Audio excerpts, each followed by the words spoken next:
these philosophical questions like what is time, what is light, what is good, they have something in common with children's questions, in fact, don't they? Yes, I've often thought that. Children ask these questions of their elders. They say, they don't say what is time, they don't say that. But what they say is, why can't I meet Napoleon? Supposing a child said that, it seems quite a natural thing for a child to do. And you say, you can't, he's dead.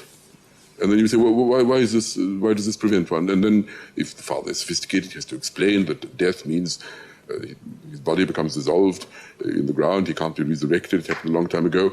And then if the child's at all sophisticated, a sophisticated child would say, well, can't all the bits be brought together again? And then the father says, no, they can't. What kind of can't? And then a lesson in physics follows. And the child says, no, I don't really want that. I don't want Napoleon now.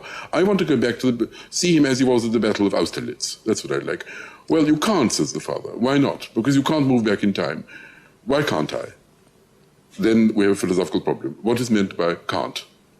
Is not being able to move back in time the same sort of can't as when you say twice 2 can't be 7?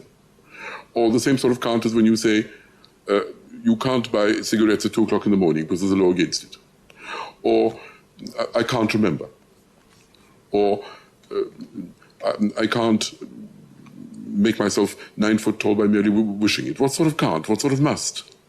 And then we're plunged into philosophy straight away. And then you have to say, well, the nature of time. And then some people will say, no, there isn't such a thing as time. Time is just a word for before and after and simultaneously with. To talk about time as if it was a kind of thing is a metaphysical trap. And we're launched.